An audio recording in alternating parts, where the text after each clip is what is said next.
There are places in the Midwest where the darkness feels different. The woods are deeper and the roads are emptier. Then you have the river. Long, winding, wild stretches of water, like the mighty Mississippi to the Missouri and the Ohio. And beneath the surface, there are stories. Stories that have been passed from one generation to the next. The old rivers.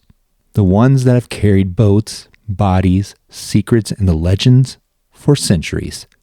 Tonight we're heading down to Evansville, Indiana, to the muddy waters of the Ohio River, where a story from the summer of 1955 tells about a woman who claims that something reached up from beneath the water while she was swimming in the river and grabbed her. Something with a powerful hand, hairy and with claws, and something that left behind a strange green residue. Tonight on Midwest Shadow Files, we're opening the case file of the green-clawed beast of the Ohio River.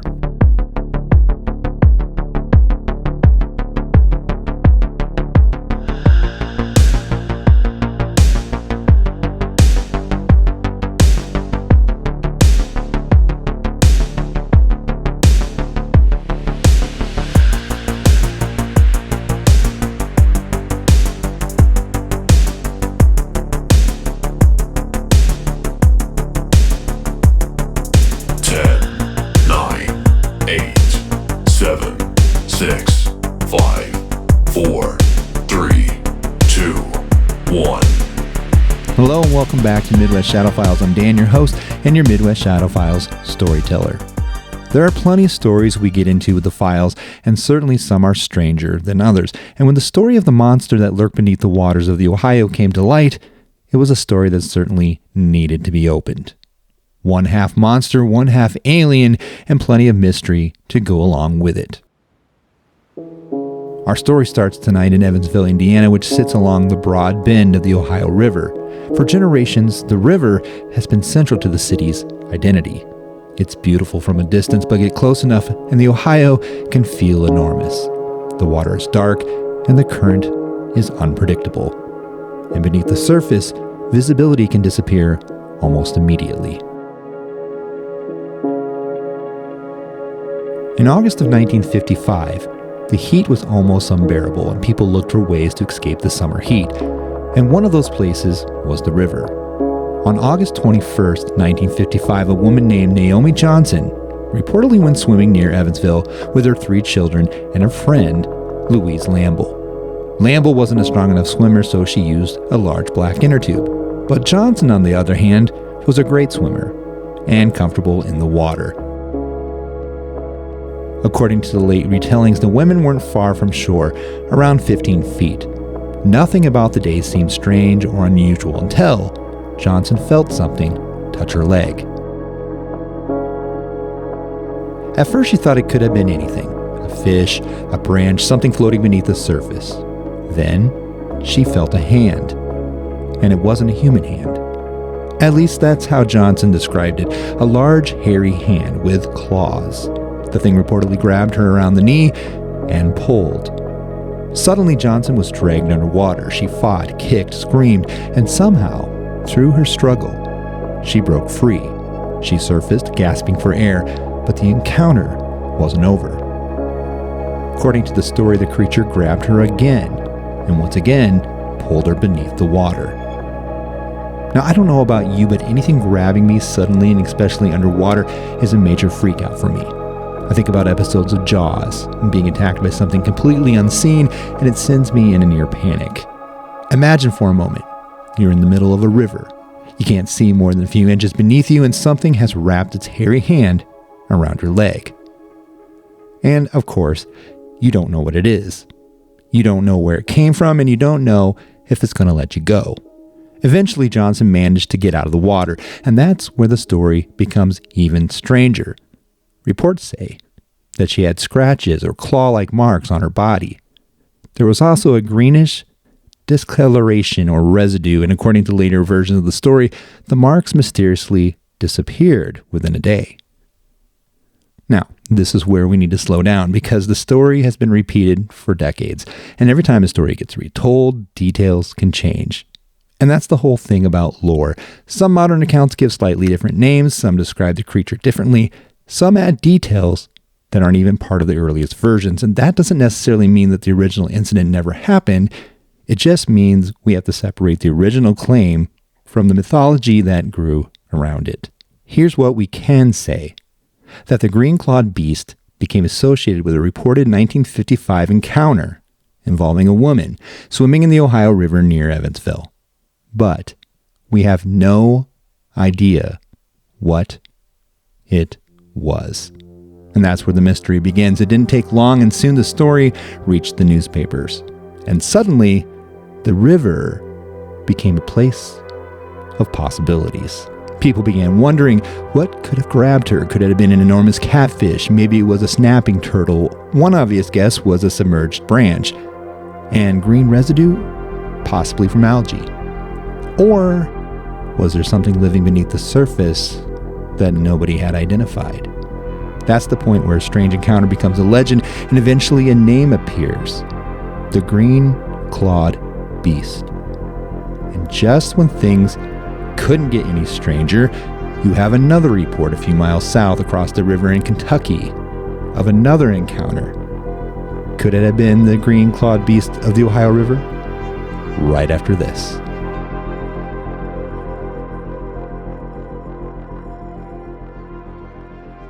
Hey there, Dan here. I just want to pause here for a moment and talk about some upcoming episodes. If you have been following along now, you know that we are dropping 2 stories a week, shooting primarily for Mondays and Wednesdays, and we have a couple good ones coming at you.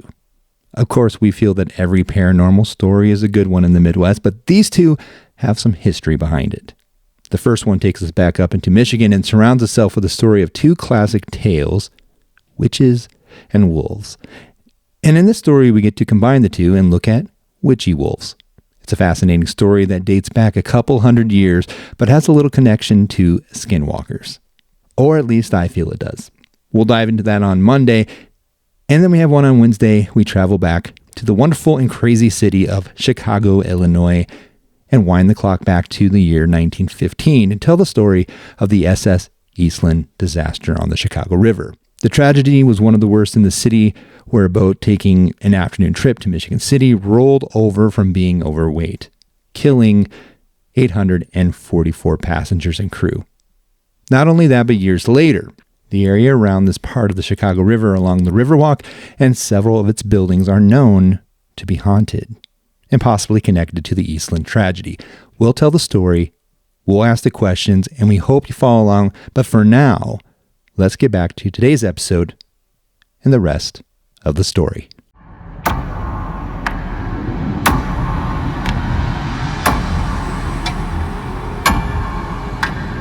Here's where the green-clawed beast story takes an even stranger turn. The summer of 1955 was already a fascinating period for American UFO folklore. There were a lot of UFO and alien encounter stories going on. You had the event that unfolded in Evansville, and just days later, or I should say even in the same day, in Kentucky came the famous Kelly Hopkinsville encounter, in which a family reported being confronted by a strange humanoid creature, or I should say creatures, well, little green men, actually.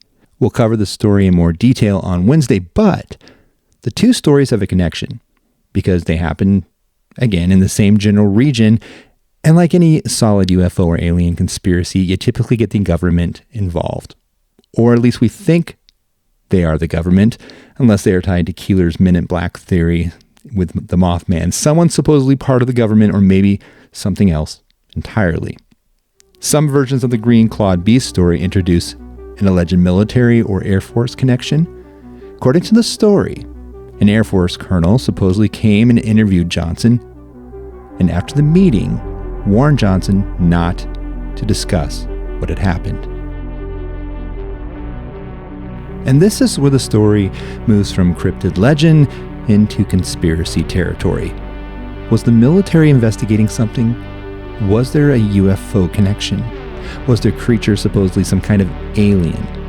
Or did the Air Force story appear later as the legend grew? There isn't enough reliable evidence to establish that, and that's important. Because a good mystery doesn't need us to turn every unanswered question into fact. Sometimes the unanswered question is the most interesting part. So, let's put the monster aside for a minute If Naomi Johnson really was pulled underwater, what could have done it? And of course, we mentioned a few earlier, but let's dive into one in particular that I found very fascinating. Native American legend. According to legend, there is a land where there are lizard men, or at least that's how I understood it, that in this land, these lizard men arrived. They were described as men that had large tails that were a meter long and as thick as a man's arm. They had huge fingers and scaly skin, ate raw fish, but eventually, when the fish were gone, they all died off. And then you have the possibility of it being an animal tied to the river, possibly a beaver, or even a large catfish. Yet the part that dices this all up, of course, is the fact that whatever it was, grabbed Johnson, even pulled her down, scratched her. And that's what makes the green-clawed beast such an enduring story. The Ohio River doesn't have to prove anything. It doesn't have to produce a body, a footprint, or even a picture. All it has to do is remain dark. Because somewhere beneath that dark surface, there will always be something moving. And if you're swimming, you won't know what it is. Consider the Loch Ness Monster of Scotland. You have a story after story of a legend being formed around sightings of a creature near the Scottish Highlands, living in a deep freshwater loch, known today as Nessie, and then a picture comes out. More stories come out. The picture is later revealed as a hoax, but still, you have the mystery of what could this enormous creature be. Everything starts to compound, not saying that these things do or don't exist, just saying that there are questions. And in fact, it is at the very core a mystery. And what about a similar river monster? You have the Murfreesboro Mud Monster in Illinois, or better known as Big Muddy. Another story that we are absolutely going to need to get into. But this one happens around 1973, where a young couple encounters this huge, wet, hairy, muddy creature from the river, and again, another mysterious creature from the lands of our beautiful, wild, and dangerous Midwest rivers. The story of the green-clawed beast, of course, inspired film producers and other stories, and soon from the events we had the creature of the Black Lagoon appear from Hollywood. Was there really a green-clawed beast beneath the Ohio River? There's no confirmed evidence of an unknown creature living in the river, and the more dramatic elements of the story, including some of the alleged military involvement and supernatural connections, come primarily through later retellings. But the core legend remains. A woman went into the Ohio River near Evansville in the summer of 1955. She said something grabbed her. And remember, there was a witness to this event. Her friend watched and feared for Johnson's life. And then she went on to describe it in very detailed fashion as powerful, hairy, and clawed.